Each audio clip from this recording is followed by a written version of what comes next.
الحمد لله رب العالمين الرحمن الرحيم مالك يوم الدين إياك نعبد وإياك نستعين اهدنا الصراط المستقيم صراط الذين أنعمت عليهم غير المغضوب عليهم ولا الضالين آمين. الحمد لله رب العالمين. بسم الله الرحمن الرحيم. dhegaystayaal ku soo dhawaada waraysi aanu ka hayno xogayaha guud ee xisbiga UCID Axmed Aadan Ismaaciil Kayse Gurey oo ku sugan magaalada London. maanta taariikhdu waa 10 bisha koowaad 2013 waa maalin Khamiisa. Axmed Kayse wuxuu dhawaan ka soo noqday Somaliland. marka ugu horeysa Axmed Kayse aad baan ku salaamayaa waraysigan kooban siisay. su-aasheeda marka ugu horeysa aniga oo dhaadhaci doona marka ugu horeysa waxaad tahay xogayaha guud ee xisbiga UCID waxaad naga siisaa warbixin kooban sida ay u dhacday doorashadii golaha deegaanka ee dalka ka qabsoontay 28 bishii 11aad maadaama aad goobjoog ka ahayd ku soo dhaw. bismillaahi raxmaani raxiim. waan ku salaamayaa marka hore adiga iyo daawadayaasha xajiradan fursadda u yeelan doona maqal iyo muuqaalkaba ah inay daawadaan. adigana waan kaaga mahadnaqayaa runtii fursadda aad siisay ee waraysigaasi. runtii waxaan doonayaa inaan kasii yaraa faafigta xamsow doorashadii golaha deegaanka ee ka dhacday bishii hore dabayaaqadii sanadkii hore ee ahayd 28 November 2012 waa doorashadii labaad ee golaha deegaanka ahayd. runtii tii hore waxay tii ka qabsoontay dalka 15 December 2002. marka runtii waxaan anigu ka warramayaa ama aan goobjoog ka ahaa ama aan xogaal ahaa ayaan ka warramayaa. waxaanan loona qaadanin daawadayaasheedu inaan duraayo ama doorashadii cid gaara ku duraayo ama xukuumad ku duraayo ama urur gaara ku duraayo. laakiin maadaama waxaanu ay taariikh yihiin waxaan doonayaa inaan ka warramo taariikhdana ka run sheego maadaama ay tahay barashada taariikhdu ka faa'iidaysi laga faa'iidaysanayo wixii ku soo maray si aanay dib u dhicin. runtii dalkeena waxaa ka soo qabsoontay xamsow doorasho 5 baa ku ahayd tan 28 November qabsoontay 2012 afar baa ku horeeyay. xukuumaddan talada haysa ee maanta Somaliland ayaa qabatay doorashadan oo ahayd doorashadii ugu horeysay sida dad badan ka markhaati fureen oo ahaa ama gudoomiyaha xisbiyada mucaaradka ha noqdeen ama ha noqdeen ba wasiiro xukuumadda ka tirsan ama goobjoogayaasha caalamiga ahaa ee ka soo qayb galay doorashadu waxay doorashadan ku sifowday doorashadii ugu xumayd ee abil soo marta sooyaalkii taariikheed ee doorashooyinka Somaliland.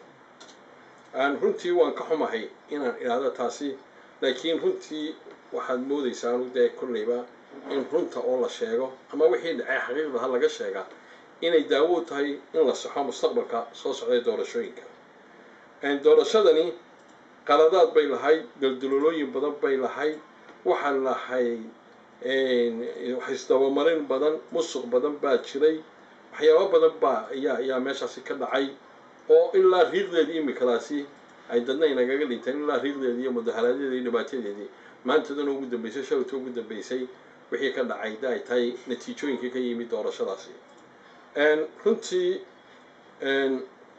mas-uuliyadda lama wada laha. mas-uuliyadda waxa la koow xukuumadda Somaliland baa leh. laba komishanka doorashooyinka qaranka ayaa leh. komishanka doorashooyinka qaranku maadaama ayagu mas-uul ay ka ahaayeen doorashada waxaan doonayaa inaan ku horeeyo horta komishanka doorashooyinka qaranku sidee ayay iyagu uga mas-uul ahaayeen. komishanka doorashooyinka qaranka min heer degmo heer qaran ilaa guddoomiyayaasha ay magacaabeen goobihii codbixinta marka la eego waxay ahaayeen kalkaaliyayaashii u sahlay in ay xukuumadda Somaliland ee talada maanta haysaa inay boobto codadkii ama foodkii ay boobto iyadoo u boobaysa xisbigeedii ay xoortay ee lumiyey kalsoonida dalka ee kulmiye. waxa ka mid ay u kalkaalisaan odhan karaya cid walba sheegtay horena looga sanqariyey oo loo sheegay waxay ahayd agabka doorashada ee uu ka mid yahaa ballot paperska ama waraaqadii lagu codbixinayay iyo khadkii la iska marinayay lama ogeyn goorta yimaadeen lamana ogeyn tirada dalka timi ururadii tartamayay iyo asxaabtii tartamaysa may dhici jirin ka hor doorashooyinkeennii hore 4 doorasho hore waxaan kuu sheegayaa markay imanayaan agabkaasi weliba dee xasaasiga oo kale sensitive oo kale markay imanayaan waxa goobjoog ahaan jiray airportka oo xisbiyada ayaa goobjoog ahaan jiray tii ugu horeysay doorashada golaha deegaankana ururada goobjoog ahaa iyo xisbiyadaba goobjoog bay ahaayeen iyo commissionka doorashooyinka qaranka taasi lama ogeyn tirada timi taasi waxay u sahashay ay u kalkaaliyeen in xanta ama nuxnuxda ama suuqa ku jirta ee boobka u sahlay inay tahay inay sanaaduq gaala qaataan xisbiga xukuumadda Somaliland inay tahay taasi suuqa madow markii la keenayaan cidna ogeyn wala khadka moodayay horaan u qaylinay waan u sheegnay oo khadkii iyo wax wada socday iyo bahashii la iska marinayay waxaan u sheegnay xukuumadda kulmiye maadaama markii xisbiga mucaaradka ahayd aad ugu caanahay wax boobka iyo wax istawamarinta in ay wax boobayso taasna cid baa dhig jalo loo siin waayo ururadiina runtii waxay u qaateen iyo dadkii kale umada Soomaaliya inaan baqayno waxay keeneen talamarorsi ayay ahayd iyagana mas'uuliyadooda ay ku leeyihiin goldolooyinkaasi guddiga commissionka doorashooyinka qaranka si ay talada u marorsadeen goobaha nabadgelyada xumadu ka jirto de waxay inay xisbiyada iyo ururada tartamayaan iyo wasaaradda arrimaha gudaha inay ka gaaraan go'aan bay ahayd go'aankay ka gaarayaan halka waa la geyn karaa halka la keenay intay tagaan oo qiimeyn soo sameeyaan waana loo ballan qaado waxa la qiimeyn baad soo samaynaysaa may dhicin iyadoo meelaha la geenayay ilaa meelaha qaarkood argeyseen in markii dambe xabado iyo xuduud oo kale rasaastu ka dhacday dagaalku ka dhacay inay ka dhacday taasina waa la tala la'aan aanay la tashanin commissionka doorashooyinka qaranka oo kaligood talada marorsadeen xukuumadduna ay la ogeyn waxaa jirta maamul xumaan baahsan oo ay doorashada dhacday oo taasoo kalena aan u arkayay dee maadaama guddiga doorashooyinka qaranku ay hore u soo qabteen tii madaxtooyada aan laga filaynin waxaa ka mid ahayd goobihii la yidhi codbixinta 6 la furaya qaarkood aniga markhaati ka ah 9 oo rubc dhiman ayaa la furay qaarkoodna way ka dambeysay 9 oo rubc dhiman marka lagu talagalay in 6 la furo 3 saacadood oo rubc dhiman ayay halkaasi waqtigii ay ka lumiyeen codbixiyaasha oo safka lagu jiray waxay ahayd in gadaal loogaga daro marka gadaal loogaga daro halkii 6 ay xidhi lahaayeen 9 looga dhigo may dhicin meelaha qaarkood waxa u saamix waayba wax laga yaabaa dee nal baaban lahayn goobaha qaarkood waxaa jirtay meelaha qaarkood in waqaduhu 6 ka hor ama 4 ay ka go'een oo looba keenin dibna loogu soo celin taasuna waxay maamul xumadii baahsanay iyo isku xidhnaan la'aantii ka muuqatay guddiga doorashooyinka qaranka heer degmo heer gobol iyo heer qaranba ay ahayd waxaa kaloo jiray ay cabashooyin badan oo ay dhagaha ka furiisanayeen oo soo gaarayay oo ahayd meelaha qaarkood in aan dad loogu talagalay ama loo ogeyn inay guddoomiyaashii goobaha yihiinba inay joogeen taasina waxaa la yidhi markii cabashooyinkaasi ama la soo tiriyo ururadu soo tabinayeen dhagahay ka furiisanay waxaa kaloo iyadana aan u baahan inaanu sheegno oon la qarin karaynin commissionka doorashooyinka qaranka guddoomiyaasha qaarkood degmooyinku dhexdhexaad kama ahayna toos bay xisbiga muxaafidka ula socdeen ayaan odhan karaynaa waxaa taa markhaati ka ah bilaytiskii ama waxaa loogu talagalay urur kasta ama xisbi kasta in la siiyo bilaydka commissionka si uu dhaqdhaqaaqo oo u kormeero maraaqibintiisa inay goobta joogaan lama samaynin hal baana la siiyay anaga labaana la siinayay xisbiyada qaarkood mid baa la siinayay meelaha qaarkoodna waxay noqotay in xisbiga xaakinka meelaha qaarkood la siinayay tiro aad u badan oo xitaa gaadiidkii lagu daadguraynaya dadka ku noqonaya doorashada ay u sahashay inay markaasi dhaqdhaqaaqaan waxa ugu weyneyd ee la isku dilo ahayd ee rabshada ugu weyn ay ka bilaabantayna waxay ahayd qaladka ugu weyn ee commissionku sameeyayna waxay ahayd tii dhaatadii Axmed Dhagax ilaa way masaxantay taasi waxaan u malaynayaa dee Axmed Dhagax iyo Xaqsoor ma oran karayo waa loo jeedo wax laga yaabaa inay dee qaladba u dhacay laakiin waa loo fasilan karaa ama waxaa loo fahmi karaa inay Xaqsoor iyo Axmed Dhagax u jeedeen taageerayaasha Xaqsoor ay u jeedeen maadaama Xaqsoor ahayd xaafadii ugu ballaaneed ee laga taageerayay Axmed Dhagax oo Hargeysa waxaa taa ka sii darnayd oo aan la yaabaa natiijadii bay ku dhawaaqeen komishanka doorashooyinka qaranku iyaga oo aan hubinin iyagoon hubinin natiijadii dhawaaqida ay ku dhawaaqayeen hordhac ahayd taasina waxay keentay inay mar dambe la arko iyagoo duplicate sameeyey meesha faraweyne ahayd oo dhowr iyo 10,000 oo siyaadi ku jireen ay qaladkaas naga dhacay waxaad arkaysay oo ummadda Soomaaliland markhaati ka ahayd cid waliba ka ahayd iyagoo wasaaradda la kashanin arrimaha gudeed xukuumadda la kashan madaxweynaha la tashanin inay go'aano isburinayo oo nabadgelyada khalkhal gelin gaaray keenayna mudaharaadkii dadku ku dhinteen iyo kacdoonadii inay keenaan komishanka doorashooyinka qaranka waxaan leeyahay waa kalkaalayaashii waxay ahaayeen inay u sahlay inay xukuumadda xisbigu ay boobto xukuumaddu way boobtay taasi ummadda oo dhan baa markhaatiga caddaynteedana waa la heli karaya waxa ahayd sanaaduuq sharci darro ah ayaanu tuunsanahay inay iyagu qaateen maadaama aan la ogeyn tiradii sanaaduuqda ahayd ee ballot paperska ama warqado lagu codeeyo ama ballot paperskii ayay qaateen oon odhan karaynaa waxaa taasi ka sii darnay rasaas lala dhacayay dadka meelaha weliba lagaga badan yahay ay u arkaan inay taageerayaasha kulmiye xisbigeeda lagaga badan yahay inay rasaaseynayeen dhegadan ay la dhacayeen dabeetana ay buuqayeen waxaan xasuustaa xisbigii Kanu ayaa wuxuu samayn jiray doorashooyinka markuu galayo disaster group ama koox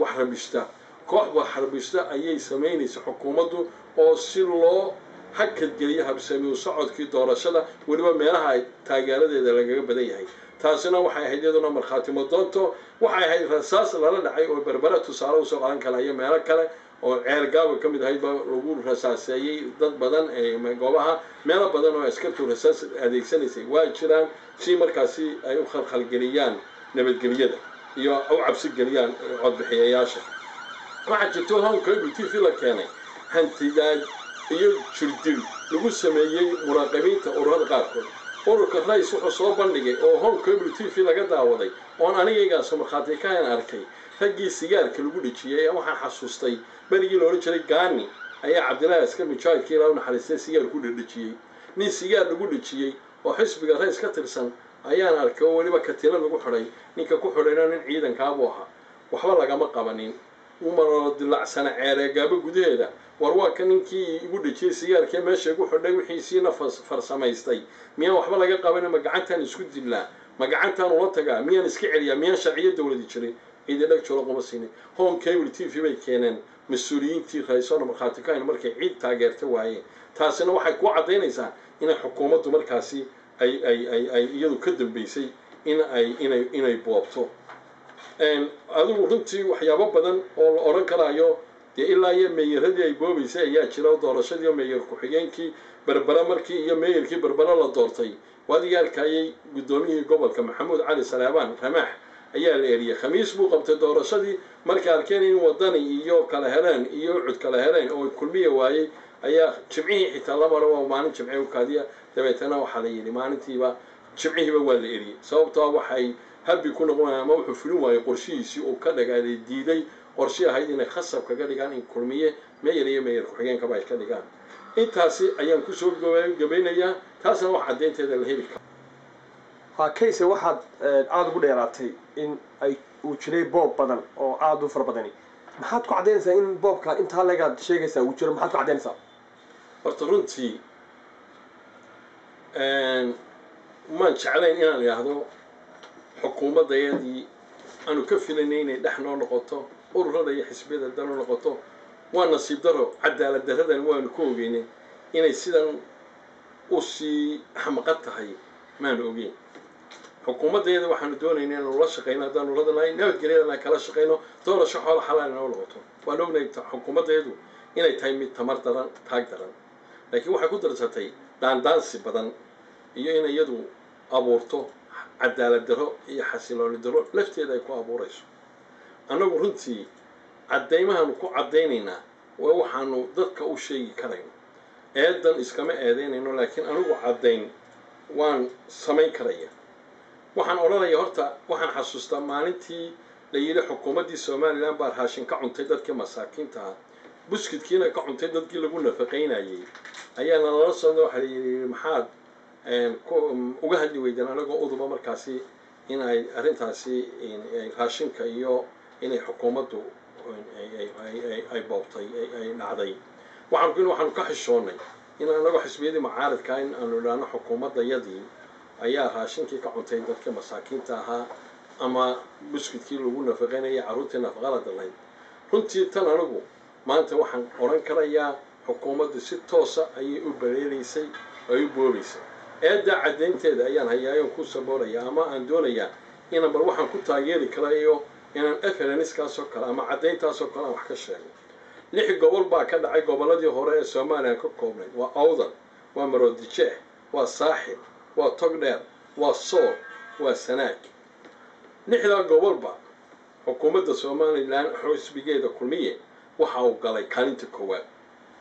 adduunka kama dhacdo ani joogna Ingiriis ha noqoto ama Mareykan ha noqoto doorasho dawladahan iyo dalalka dimuqraadiyadda aad xariifka ugu noqday ama aad ugu soo dhaqmi jiray waa la yaqaanaa xisbiyada inay meelana ku taageero bataan meelana ay ku taageero yaraadaan waxa weeyaan laakiin lama arag xukuumad ama xisbi taageerada boqolkiiba intaa leeg haysta oo 6 gobolba wanka ka galay taasna ummadda Soomaaliland ma markhaatay ka ahayd waxaana sida natiijada kama dambaysa commissionku soo saaray guddiga diiwaangelinta ku dhawaaqdayna waxa weeyaan iyada lafteeda waa kaalinta koowaad ayay mid walba galay waxa kaloo aan sheegaynaa xeerka nidaaminta ururada iyo xisbiyada ee xeer 14 waxa uu sheegay code of conduct la saxaxayba sida lagu kala harayo ururada lagu kala reebayo ee 3 xisbi 7 xisbi qaran hore u jiray iyo 5 urur sidii 3 xisbi qaran u soo baxaya waa la cadeeyay waxa iska cadeedo la 6 gobol kii boqolkiiba 20 ka hela ama weerarada 40 ka hela 4 gobol ka hela boqolkiiba 20 ururada dhan waxa la iska arkay ama dumar Soomaaliland ma arkaysay inaan ururna maadaama 7 urur yihiin aan boqolkiiba 20 aan gobol kor 4 gobol laga wada heli karayn xukuumadda kulmiye xisbiga kulmiye xisbi xaakinkii 6 gobol baa wuxuu ka helay boqolkiiba 20 ka badan tusaalaan siinaya Awdal wuxuu ka helay boqolkiiba 35 Maroodijeex boqolkiiba 27 buu ka helay Saaxil boqolkiiba 38 buu ka helay Togdheer wuxuu ka helay boqolkiiba 29 Sool boqolkiiba 34 Sanaag boqolkiiba 30 ayuu iyadana ka helay taasina waa waxaan u adeegsan karayno ama u cuskan karayno in xukuumaddu wax boobaysay waxa 19 degmo doorasho ayay doorashadu ka dhacday 22 baa lagu tala galay 22kii badan iyo dhahar waa la reebay xisbiyadana looma sheegin xukuumadda ayaa go'aan ka gaadhay markay ogaatay inaanay taageero halka ku haysanin sidaan anagu qabno 19 baa soo haray 19 ka xudun 5 kursi loo tartamayo isxambaar bay ahayd iyo boohdo ama qorigooda 7 aha 19 ka degmo 12 degmo kamida xisbi xaakinka kulmiye ayaa kaalinta koowaad ka galay waxa kale oo jirtay golaha deegaanka 7 ururba waxay u tartamayeen 19 ka degmo 305 kursi bay u tartamayeen waxay heshay wuxuu helay xisbiga kulmiye oo kuraasidaas ka helay 305 ah 95 kursi oo u dhiganta boqolkiiba 30 waxa uu helay tiradii lay codadkii ansaxay ee doorashada golaha deegaanka dadkii codeeyay waxa la yiraahdaa 800 iyo 10,000 bay ahaayeen iyo 858 wax marka lagu daro 900 iyo 9,300 xumaaday waxay noqonaysaa 820,000 iyo 160 waxaad arkaysaan inay tirada ay soo saareen natiijada kama dambaysa codadka uu helay xisbiga kulmiye uu deegaanada gobolada dhan ka helay iyo degmooyinkii doorashooyinku ka dhaceen 200 iyo 4,795 taasoo u dhiganta boqolkiiba 30 codadkii la tiriyay ee ansaxay baan leeyahay ayaan ka wadaa waxa halkaasi ka dala ku su'aasha isweydiinta tahay doorashadii inoogu badnayd ee la codeeyay waxa ay tii golaha wakiilada oo 674 bay ahayd oo markaasi aad u badnayd tii ugu dambeysay madaxtooyadu waxay 538 bay ahayd waxaad u arkaysaa markaad eegto farqiga u dhaxeeya 281,914 xagee tiradaasi codadkaasi ka yimaadeen in tira intaa leegaysa ma kori kartaa waa waxa qof kastoo caqli leh isweydiinayo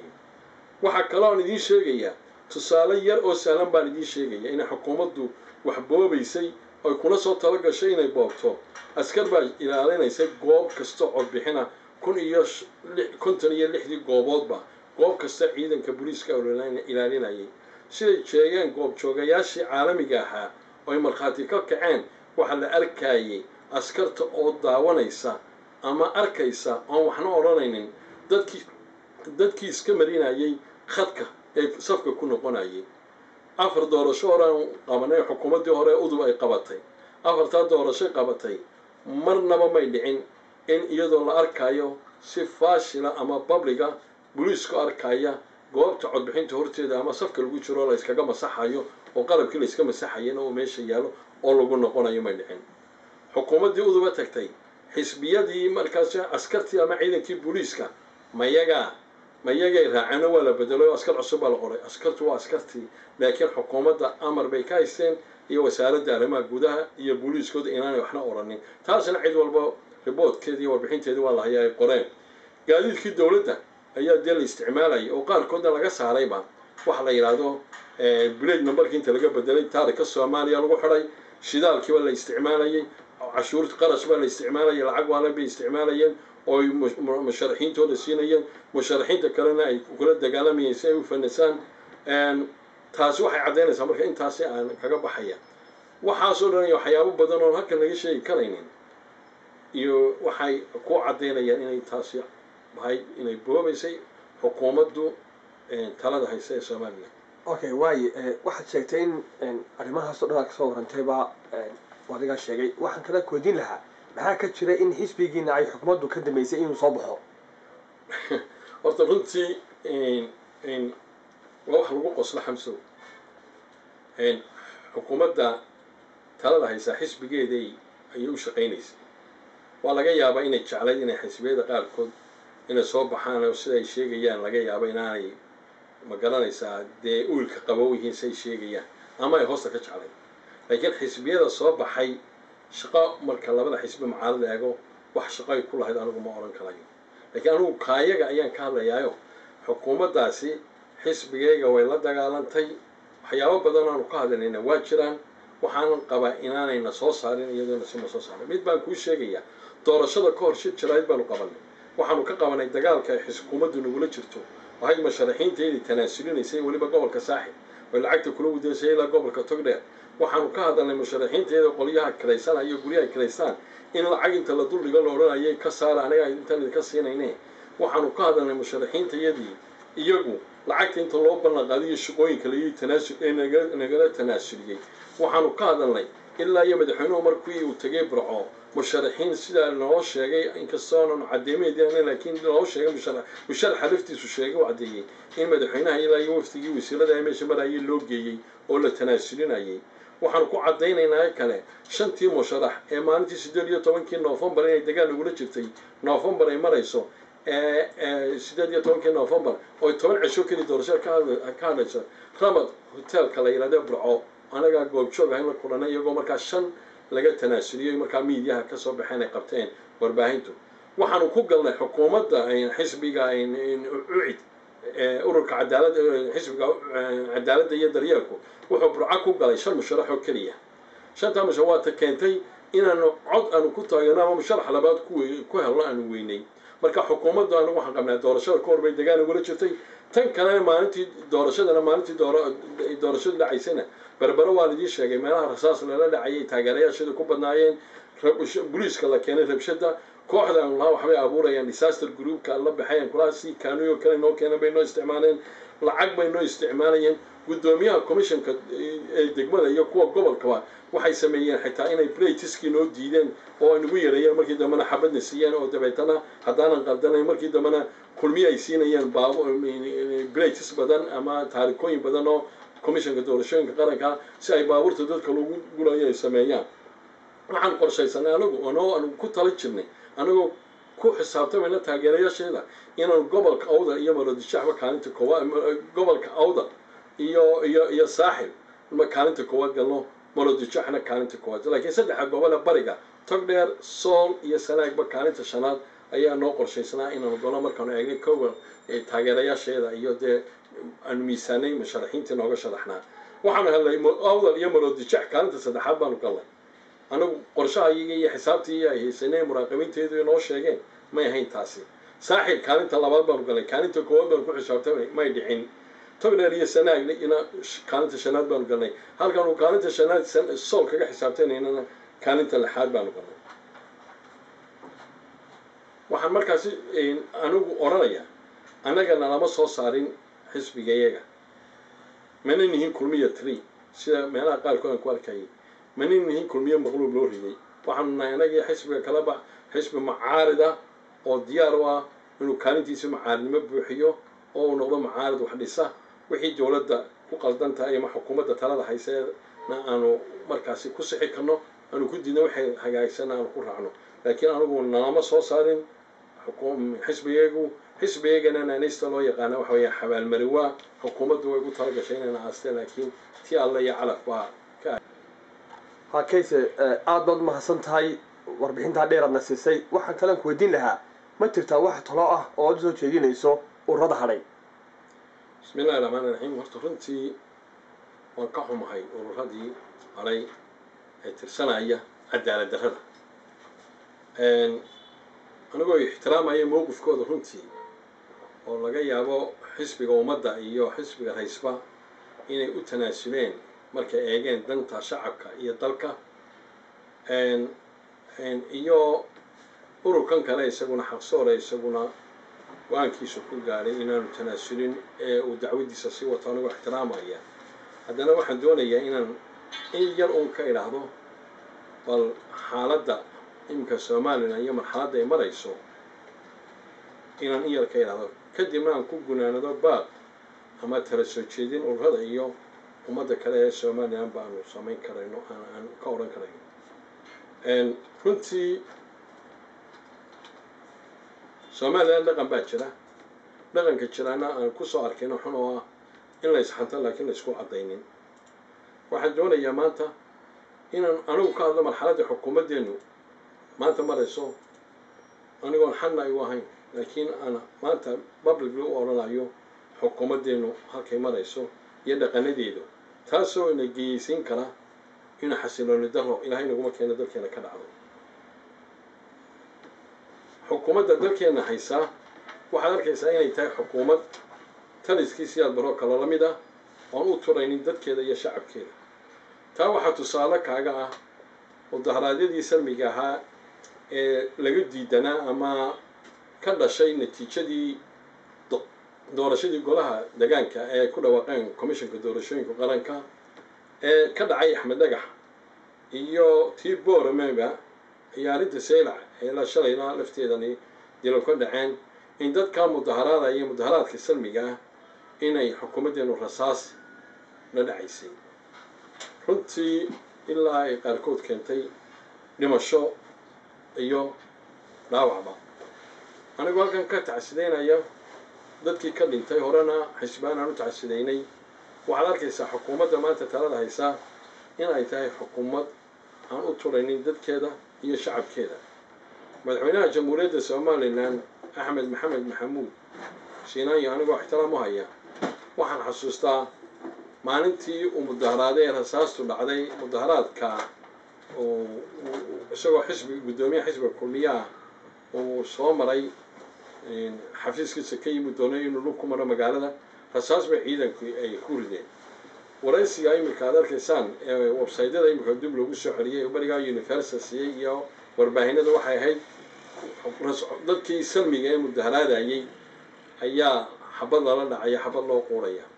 maanta waxaad arkaysaa isagoo oo madaxweynaha inuu xabaddu shalayta ka cabanayay iyo mid ka daranba inuu la dhacayo ummaddii ama shacabkii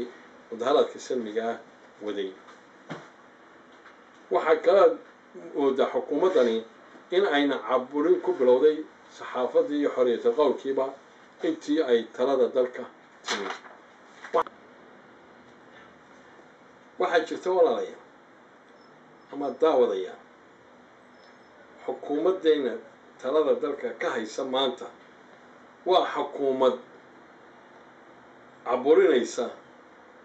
dadkii iyo shicibkii xorriyatul qowlkiina ama freedom of speechkiina la dagaalamayso waxaad xasuusataan heerka aynu maanta maraynaa inuu heerkii dowladdii maxamed siyaad barre siddeetanaadkii iyo dabayaaqadii siddeetanaadka iyo horaantii siddeetanaadka halkaynu mari jirnay ayaynu maanta maraynaa. waxaan xasuustaa 1985 ayaan xamar ka imi oon burcaymi.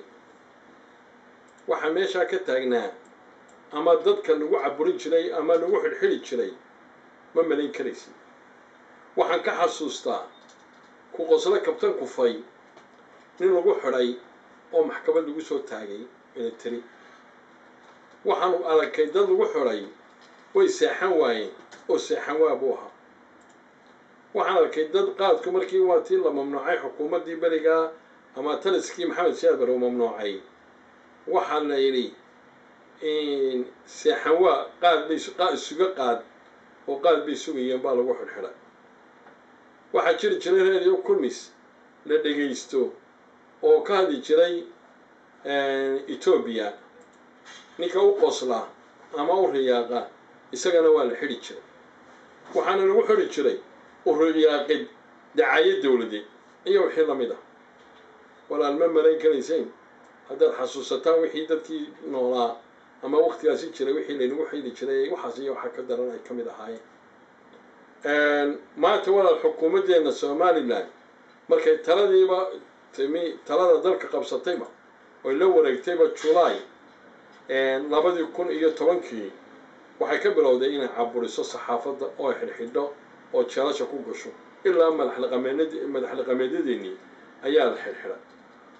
xukuumaddan maanta maxaa lagu soo taagaa oo dadka lagu xidhxidhaa? wuxuu qoray ama wax ka sheegay xukuumadda ayaanu dad aragnay lagu soo taagay. cidna kamay hadalla waa la qoslaya. sheeka uma dhaafto iyo intaa marfishada ama markaa la qayilaayo ama maqaaxyaa la isugu yimaado in laga hadlo. waxaan arkay ama aad aragteen dhaliil tilmaam ama dhaliil xukuumadda ama xukuumaddu dhaliilay ama wax ka sheegay dad lagu soo xidhay oo lagu xidhay iyagoon maxkamad iyo sifo sharciya aan lagu qabanin. waxaa lagu xidhay dad kale baraarujin dad iska barjaynayay. waxay ummaddu u aragtay markii xukuumadda kulmiye oo naga dhaadhicisay buuggeedii cagaalna waxyaabo badan oo aan caqligaba gelin ee ay tiri 3% baan kordhinayaa ee la odhan waayo xaggeed ka keenaysaa ay tiri tahriibtan yaraynaya ee la odhan waayo iyo shaqadan kordhinaya sideedu yarayn weyday inay dad barjaynayo oo iska qayilsan oo iska murqaansan oo fikirayn inay qaadatay. dabeetana ninkii ka hadlanaya tahriibtu sawtan sii badatay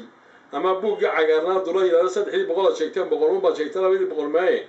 waa la xidhay oo waxa la yiraahdaa waa baraarujin dad iska barjaynaya oo dee waxa la madoonayo in dadka la kiciyo. kicin dad ama dadweyne ayaa qaarkood dadka lagu xidhay yiraahdeen dadku kicinaya. run sheeg baa dad lagu xidhay. waxa lagu xidhay faafiye dacayad madaxweyne ama caafimaadkii madaxweynaha ayuu wax ka sheegay ayaa madaxlaqameedyadeena qaarkood lagu haystay sifo sharci daraya lagu qabtay oon cid ka hadal.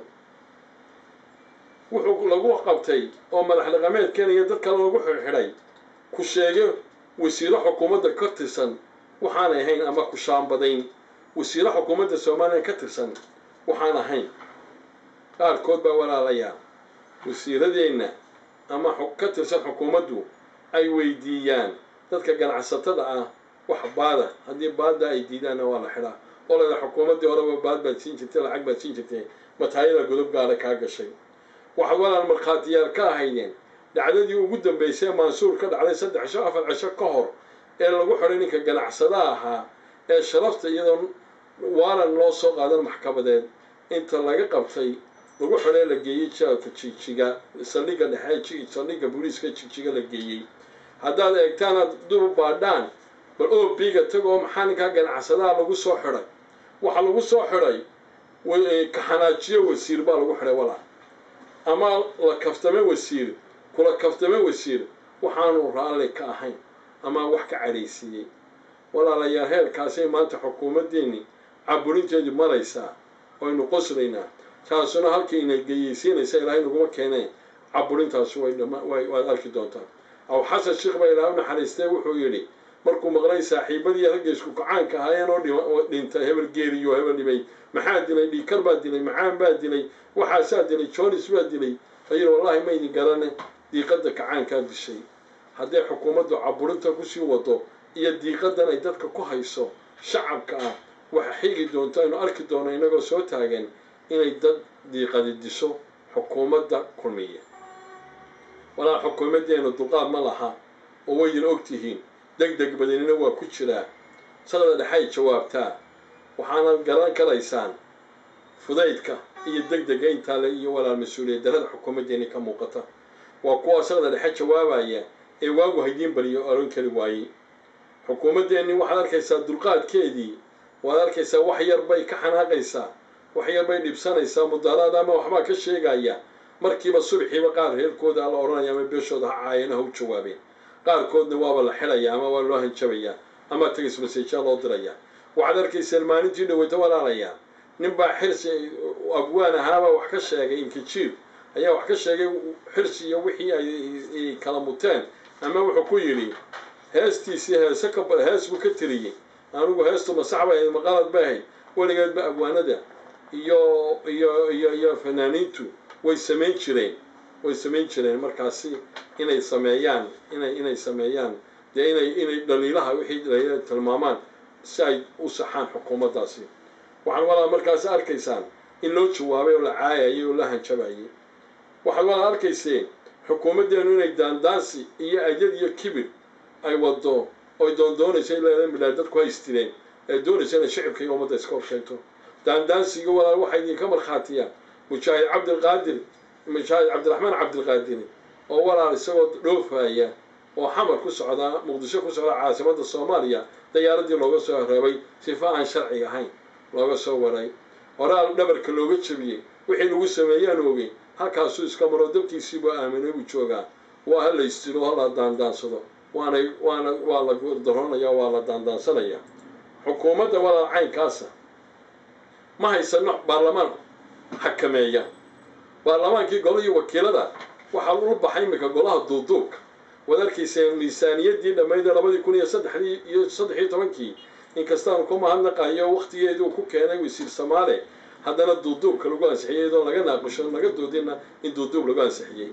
cashuuraha iyo tacriifaadka ganacsiga uu berbera ku kordhiyay annagu waxaanu tuunsanahay haddana xisbiga mucaaradka ah in loogu talagalay in berbera laga eriyo oo dekada kale loo wareego dekada berbera wax laga soo dejisanin waxaad arkaysaan xeerkii ugu dambeeyay xeerka sirdoonka hay'adda sirdoonka oo isna duuduub lagu ansixiyay golihii walaal xakameynayna waxay xukuumaddu u keento waa nimankaasi ku ansixinayo duuduub golihii guurtidana waad arkaysaan iyagu waxay sugayaan wax la yiraahdo inay waqti muddo kordhin ayay sugayaan waxa walaal marka xisbiyadii urradii hore ugu baaqaya iyo xisbiyada kale mucaaradkaaba in loo dhugu yeesho xaaladda dalkeenu marayo in loo dhugu yeesho in xisbiga aanu dhisno mucaarada aanu u dhisno oo dowladda dhisa oo dowladda toosiya oo dowladdu ay maraadu noqoto haddii kale walaal halkan ku dambayn doonaa waa halkii kala taliyaasha ilaahay naguma keeneen ay ku dambayn doonaan walaal waxaan u sheegayaa urradii hele ee nasiibku reebay annaba walaal dagaal baynu wada gallay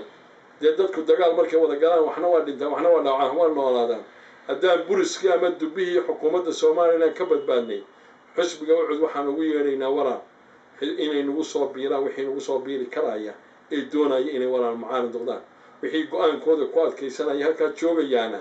anigu waxba kama qabo waana ku taageeraynaa waxaan walaal ugu dambayntii halkaa kaga baxaya war mucaarad buu dalkeenu u baahan yahay xukuumaddeenu way tamar daran tahay way taag daran tahay si wuxuu wado maanu fahmin walaal waxaad moodaa marka la dhaliilana in loo argmoodayo in reer loo jeedo ama hebel loo jeedo walaal caruurteenna dadkeenu waa soo qaxeen inagu waynu soo qaxnay qaxootiye dadkeenu noqdeen ilaahay naguma keenay xukuumaddani si wuxuu wada haddaanay ka bedelin wayna qaaxinaysaa qabyaaladii nin jeclaysi walaal meel dhigo hebel iyo hebel nina waxba ku siin maayo dadkaaga iyo ummadaada iyo shacibkaaga iyo Somaliland walaal u turo waxaan oran lahayn dadweynahan taana oran lahaa waxaan oran lahaa qabyaalada iyo cayda oo saydada iyo mareegaha la isku marinayo marka dowladda la dhaliilo wixii jirana dee waraaqina wixii kalena waxba kama jiraanba waxaan kuga baxay hadalkaygii Somaliland maanta marxalad khatar ayay xukuumaddu ku wadaa saylac wixii ka dhacay shalayta aad baan uga xunnahay dilkii lagu laayay dadkii salamka militarigu laayay maanta waad arkaysa weli rabshadii waa ka taagan yihiin walaal dalkeenu hadduu sidaa kusii socday nabadgeliyo darradaasi ay sii socoto walaal meel xun bay ku dhacayaan waan salaamayaa ummadda reer somalilandba wixii hadalkayga dhibsadana anigu runtii usheegaasaan u arkay inaan run ka sheegay wixii meesha ka dhacay waa laga yaabaa inaan qaldanahay wixii saxan karay oo saxo wixii dabageli karay oo dabagal somaliland walaal khatar bay ku sugan tahay haddii sidaasi ay kusoo socdo xukuumaddii wasalaamu calaykum waraxmatullahi wabarakaatu okay aad baad u mahadsan tahay kolley way jirtaa wax badan oo dhinaca kale marka laga eego oo xukuumaddu samaysay oo wanaaga taa qudheed in la xusaana waa muhiim kaasu wuxuu ahaa xogayaha guud ee xisbiga ucid axmed aadan ismaaciil kayse guray oo aanu kula yeelanay waraysi magaalada london aad baad u mahadsantay kayse assalaamu calaykum